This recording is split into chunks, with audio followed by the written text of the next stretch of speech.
After knocking on someone else's door, they quickly hid to the side to observe the puzzled expression of the person who opened the door. That was the most interesting part of this game.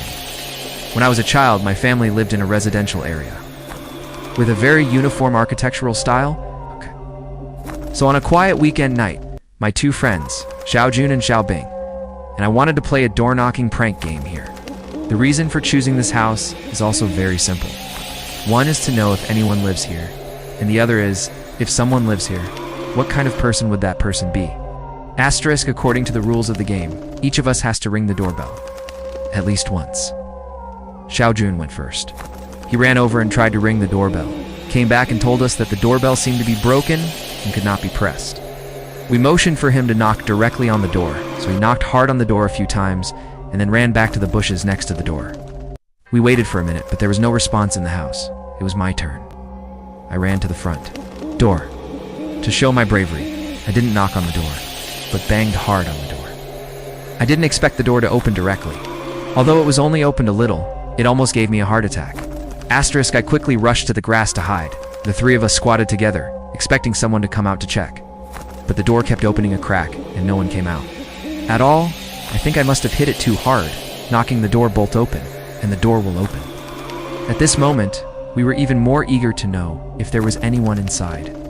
Seeing that there was no parking in the driveway in front of the house, and there was no sign of anyone moving nearby, we came up with an extremely stupid idea and went inside to have a look. With me taking the lead, we quietly pushed open the front door and slipped into the living room. There was no furniture in the living room except for a few wooden chairs and a teacher's table, although there were no lights in the room.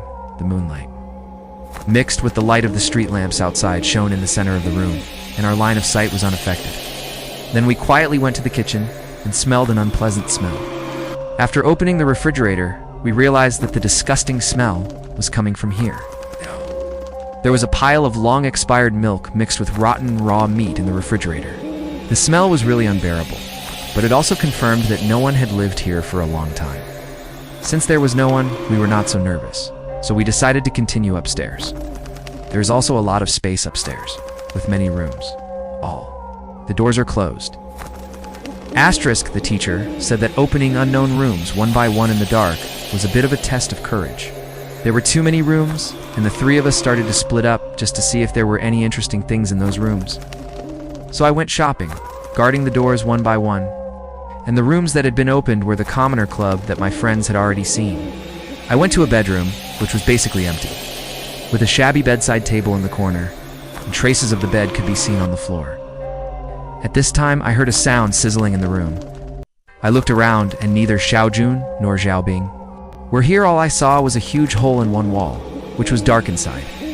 Asterisk, I walked in slowly and found that it was a huge hole leading into the inside of the wall.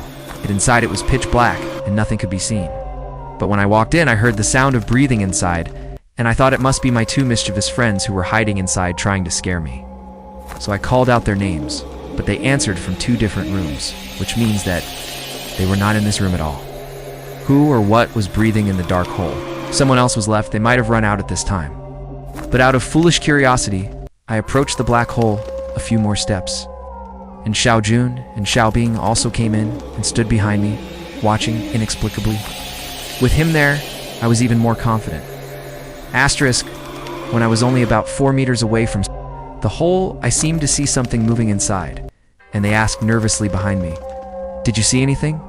At this moment, a pale, bloodless hand suddenly stretched out from the black hole and grabbed me and dragged me into the hole. Friends rushed over to grab me and scratched frantically.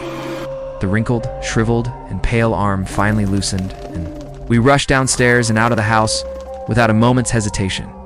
We thought about whether to call the police, but considering that if we called the police, we might face charges of trespassing, and we were afraid that our parents would find out and be beaten up, so we didn't say anything, and this became a secret between us.